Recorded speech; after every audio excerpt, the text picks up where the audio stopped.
વિદ્યાર્થી મિત્રો, પ્રકરણ નંબર 4 ચતુષ્કોણની સમજ ભાગ 3 સાથે આજે આપણે ફરી મળ્યા છીએ। તેમાં આપણે જોઈએ કે આપણને આકૃતિ આપેલી છે, તેના પરથી સમાંતર બાજુ ચતુષ્કોણ આપેલું છે, એના પરથી આપણને x y z ની કિંમત શોધવાની છે। તો આપણે જોઈએ કે આપણને આ સમાંતર બાજુ ચતુષ્કોણ આપેલું છે, જેનું નામકરણ કરેલું નથી, તો આપણે એના પહેલા નામ આપી દઈએ। તો આપણે જોઈએ કે સમાંતર બાજુ ચતુષ્કોણ A B C D એવું આપણે નામ આપી દઈએ। મિત્રો, હંમેશા જ્યારે પણ આપણે કોઈ પણ બહુકોણ હોય, એમાં ત્રિકોણ હોય કે ચતુષ્કોણ હોય કે કોઈ પણ કોણ હોય, તો એના અંદર જ્યારે આપણે નામ આપતા હોઈએ તો હંમેશા આપણે ક્રમમાં આપતા હોઈએ છીએ। કાં તો આ ક્રમમાં જવાનું, કાં તો આમ ક્રમમાં જવાનું। ત્યારે અહીંયા આવી રીતે આડા અવળા નામ આપી શકાય નહીં। તો આપણે અહીંયા સમાંતર બાજુ ચતુષ્કોણનું નામ આપ્યું છે સમાંતર બાજુ ચતુષ્કોણ A B C D। તો આપણે લખી દઈએ અહીં સમાંતર બાજુ ચતુષ્કોણ A B C D માં હવે જ્યારે સમાંતર બાજુ ચતુષ્કોણની વાત થતી હોય તો થોડી થિયરી આપણે યાદ કરી લેવાની કે શું, તો કે બે સામસામેના ખૂણા સરખા અને પાસ પાસેના ખૂણા પૂરક। પૂરક એટલે શું? એટલે કે બંનેનો સરવાળો 180 થવો જોઈએ। ફરીથી જ્યારે પણ સમાંતર બાજુ ચતુષ્કોણની વાત થાય એટલે સામસામેના ખૂણા સરખા અને પાસ પાસેના ખૂણા પૂરક। પૂરક એટલે બંનેનો સરવાળો 180। અહીંયા આપણને x y z એટલે એમ કહી શકાય કે જેટલી ખૂણાઓ છે એમાંથી એક ખૂણો આપેલો છે, બાકીના ત્રણેય ખૂણાઓનું માપ આપણને શોધવાનું કીધું છે। તો આપણે જોઈએ કે અહીંયા આ ખૂણો A છે, એની સામે કયો ખૂણો બને છે? ખૂણો C। તો આપણને આનું માપ આપેલું હોય તો આ માપ આપણને મળી જાય, કારણ કે સામસામેના ખૂણા કેવા થાય? સરખા। તો આ 70 છે, માટે આ પણ 70 થાય। એ જ પ્રમાણે આપણે જોઈએ કે પાસ પાસેના ખૂણા પૂરક। તો આ 70 હોય તો આ કેટલો થવો જોઈએ કે બંનેનો માપનો સરવાળો 180 થાય। તો આપણે જોઈએ કે 180 માંથી આપણે જો 70 બાદ કરીએ તો આપણને જવાબ મળે છે 110°। માટે z બરાબર કે ખૂણો B બરાબર 110° થાય છે। તો આપણે જોયું કે આના પરથી આ અને આના પરથી આ મેળવ્યું, એ જ પ્રમાણે આ ખૂણા પરથી આ સામેનો ખૂણો પણ મળી જાય છે, કારણ કે સામસામેના ખૂણા કેવા થાય? સરખા થાય છે। તો આ આપણે ઉપરથી જોઈ લીધું કે કેવો જવાબ આવે, પણ આ જવાબ આપણે લખવો પડે છે મિત્રો। આપણે જે બોલી રહ્યા છે એ અહીંયા પૂરો સ્ટેપ વાઇઝ લખવું પડે છે। તો આપણે સૌપ્રથમ જોઈ લઈએ કે સામસામેના ખૂણા લઈએ। તો અહીંયા આપણે લઈએ કે ખૂણો A બરાબર ખૂણો C। કૌંસમાં આપણે લખીશું કે બે સામસામેના ખૂણા સરખા।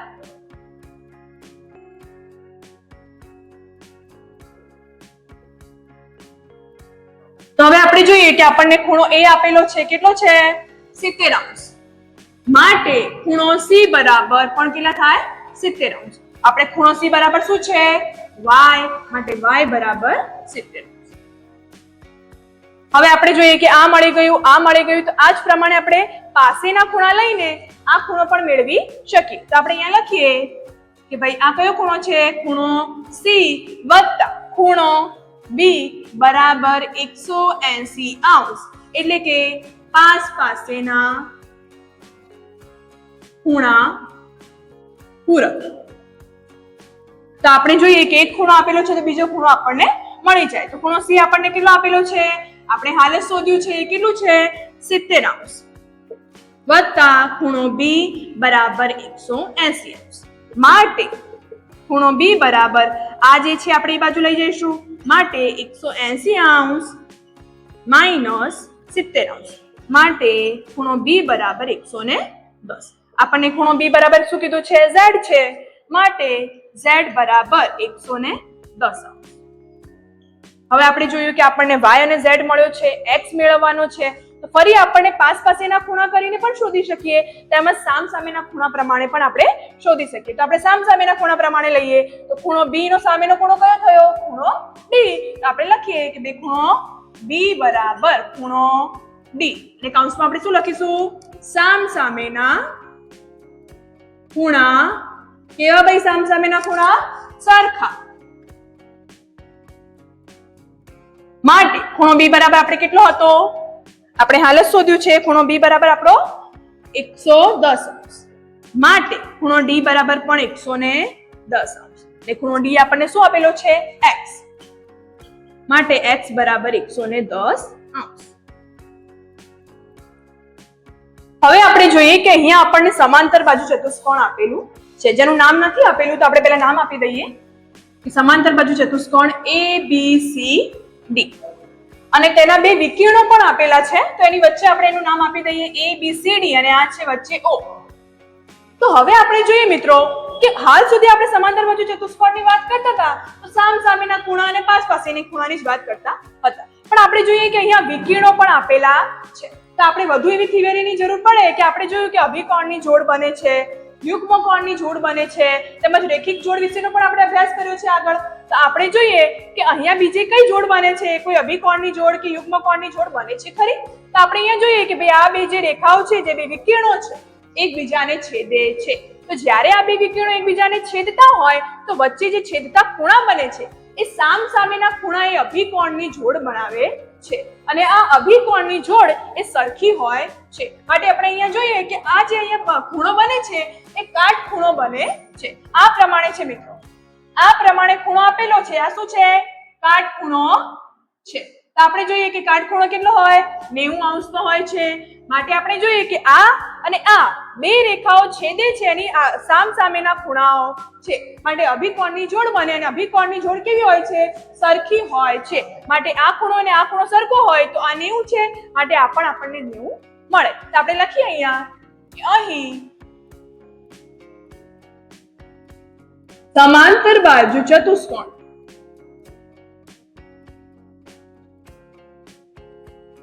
ABCD આપેલ છે, જેમાં આપણે જોઈએ કે અભિકોણની જોડ આ ખૂણો અને આ ખૂણો બનાવે છે. તો આપણે લખીએ કે આ કયો ખૂણો છે? તો કે ખૂણો BOC, તેમજ ખૂણાને આપણે COB પણ લખી શકીએ. O વચ્ચે રાખવાનો છે, તો આપણે લઈએ અહીંયા કે ખૂણો BOC બરાબર આ ખૂણો લેવાનો છે, માટે ખૂણો AOD ને કૌંસમાં આપણે લખીશું કઈ જોડ છે મિત્રો? યુગ્મકોણની જોડ છે. સોરી મિત્રો, બે જો રેખાઓ છેદતી હોય તો વચ્ચે કયો બને છે? વચ્ચે જે સામસામેના ખૂણાઓ બને છે એને કહેવાય અભિકોણની જોડ.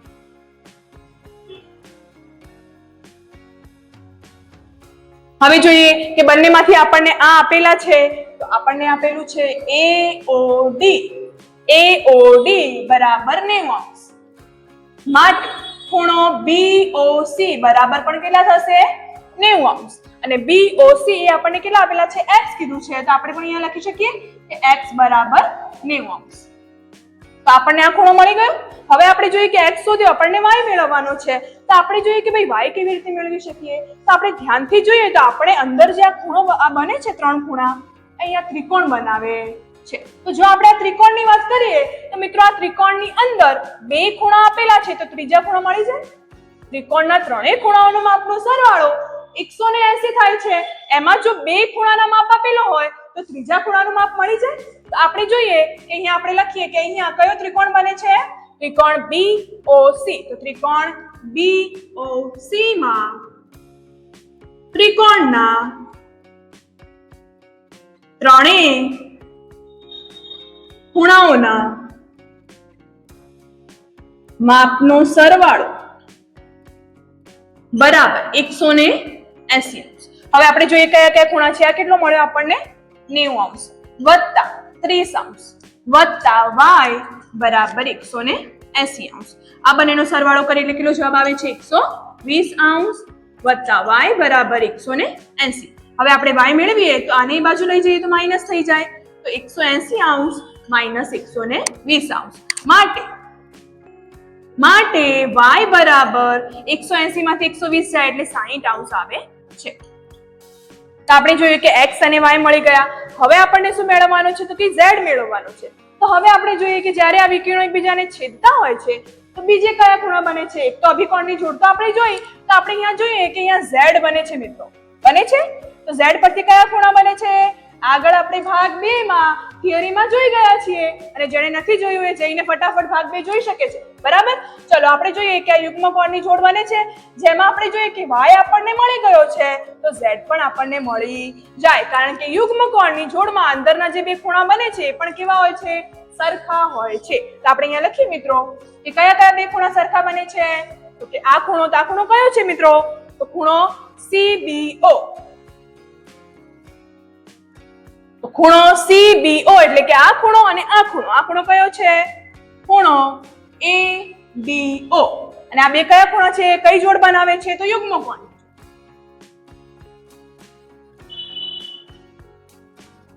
હવે આપણે લખીએ કે આપણને CBO એ આપણને કેટલા મળ્યા છે? y બરાબર 60 માટે CBO બરાબર 60°. માટે ખૂણો ADO પણ કેટલો થાય છે? 60° થાય. એટલે કે ADO એ કેટલા છે? z છે. આપણને z શોધવાનું કીધું છે માટે z લખીશું.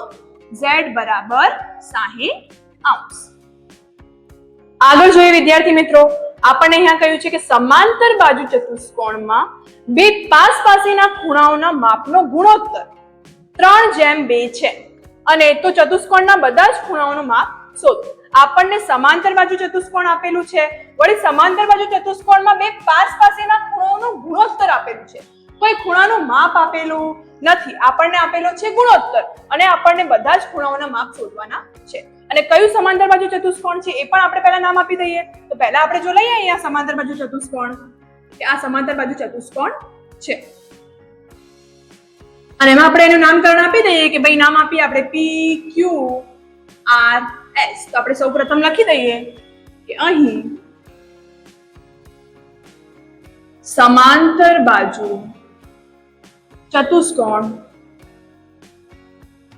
PQRS આપેલ છે, જેમાં આપણને પાસ પાસેના ખૂણાઓનો ગુણોત્તર આપ્યો છે.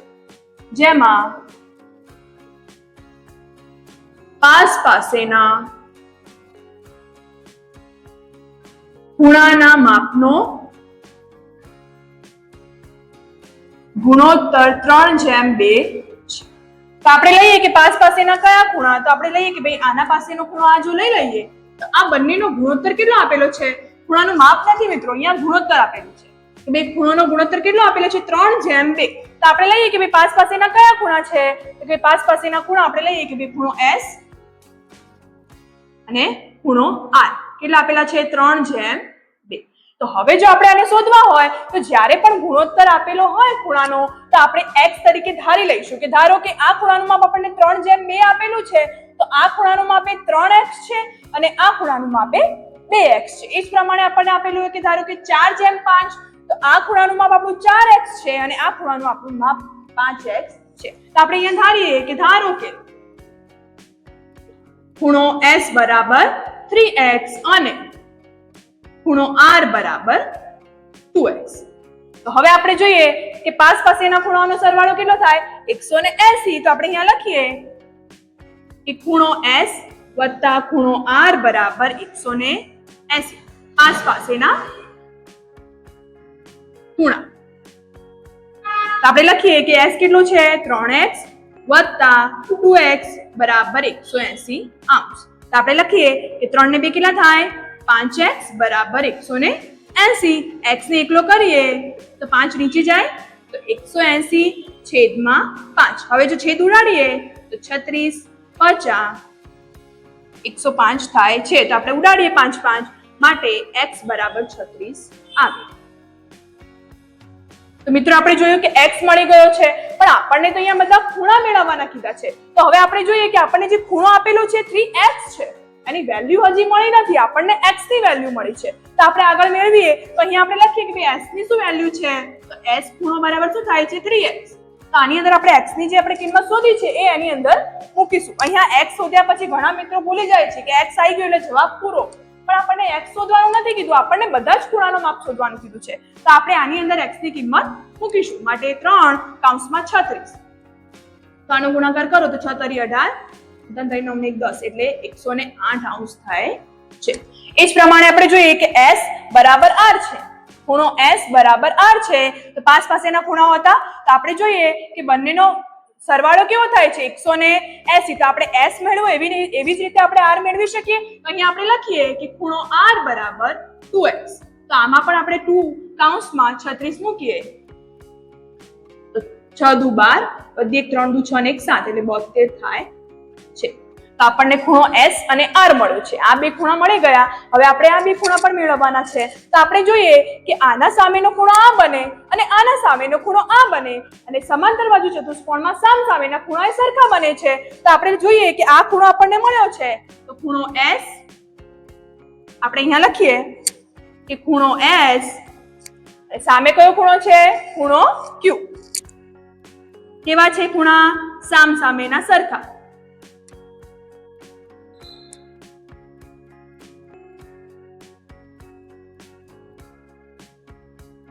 તો આપણે લખીએ કે ખૂણો S બરાબર 108 માટે ખૂણો Q બરાબર પણ 108. તો એ જ પ્રમાણે આપણે જોઈએ કે આપણે અહીંયા R મેળવ્યો છે તો R ના સામેનો ખૂણો P છે.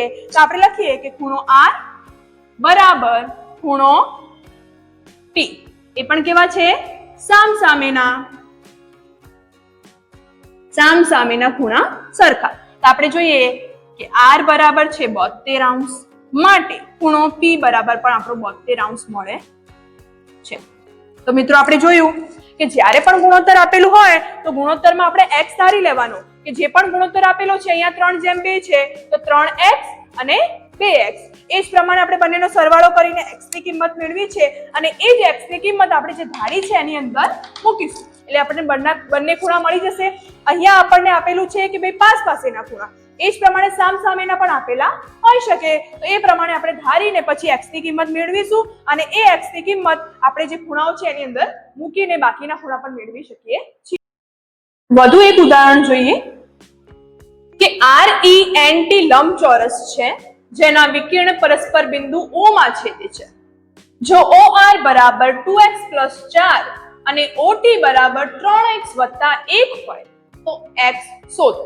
તો આપણે અહીંયા જોઈએ કે આપણને આ લંબચોરસ આપેલું છે. લંબચોરસનું નામ શું છે? RENT. અને આપણને આ બે વિકર્ણ આપેલા છે અને લંબચોરસના બંને વિકર્ણોની લંબાઈ એ સરખી હોય છે. બંને વિકર્ણો એ સરખા હોય છે. આપણને આખા વિકર્ણના માપ આપ્યા નથી. અહીંયા આપણે જોઈએ કે માપ કોનું આપ્યું છે? OT નું. એટલે આ વિકર્ણનો અડધો ભાગ આપણને આપેલો છે. એ જ પ્રમાણે આ જે આપણું વિકર્ણ છે NR એનો અડધો ભાગ OR છે જેનું માપ આપણને આપેલું છે અને આ બે માપ પરથી આપણે x ની કિંમત શોધવાની છે. તો આપણે વિકર્ણોનો ઉપયોગ કરીશું. તો સૌપ્રથમ આપણે લખીએ કે OT એ વિકર્ણ TE નો અડધો ભાગ છે. એ જ પ્રમાણે આપણે જોઈએ કે OR તો OR એ વિકર્ણ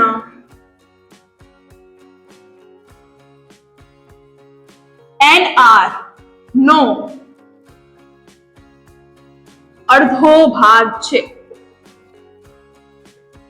તો આપણે જોઈએ કે લંબચોરસના બંને વિકર્ણોનો માપ સરખો હોય છે. તો લંબચોરસના